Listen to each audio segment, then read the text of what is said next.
আমার মন চায় আমি ২ দিন পর পর ঘুরতে যাই। আমার কাছে বাইরে ঘোরাফেরা করতে অনেক ভালো লাগে। এই জায়গাগুলো আসলে অনেক সুন্দর। আপনারা দেখলে অবশ্যই বুঝতে পারবেন। এই সুন্দর ওয়েদারে পকেটে কিছু টাকা আর হাতে কিছু সময় থাকলে আজই ঘুরে আসুন। যেখানে গেলে আপনার আনন্দ, উৎসব সবকিছু উপভোগ করতে পারবেন। হ্যালো এভরিওয়ান, আসসালামু আলাইকুম। কেমন আছেন সবাই? আজকে ঘোরাফেরার উদ্দেশ্যে রওনা দিলাম। যেতে যেতে আমাদের বিকেল হয়ে গেল। কারণ রেডি হতে তো অনেক সময় লাগে। আর এই জায়গাটা তুলনামূলক অনেক সুন্দর। আমার অনেক ইচ্ছে ছিল যে আমি লাস্টে নিজেকে এমন একটা জায়গায় হারিয়ে যাব যেখানে সমাজের কোলাহল, সমাজের মানুষের কোনো কথা, কোনো কিছু আমার কানে যাবে না। আমি একা, আমি নিজের মতো করে সময় পার করব। অবশেষে তেমন একটা জায়গা খুঁজে পেয়েছি। এই জায়গাটাতে অনেক সুন্দর। আমি যেমনটা ঘুরতে চেয়েছি তেমনটাই ঘোরাফেরা করতে পেরেছি, আলহামদুলিল্লাহ।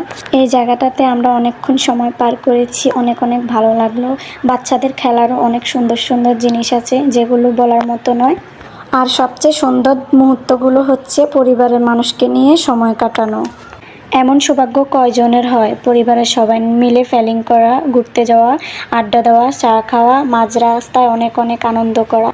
আমি মনে করি বয়স থাকতে husband wife quality time enjoy করা উচিত। ভালো কোথায় বছরে একবার ঘুরতে যাওয়া, মাসে অথবা সপ্তাহে একদিন রেস্টুরেন্টে খেতে যাওয়া। অনেক সময় এই জিনিসগুলোতে টাকা অপচয় মনে হতে পারে, তবে জীবনে বেঁচে থাকলে একদিন রিজিকের ব্যবস্থা হবেই।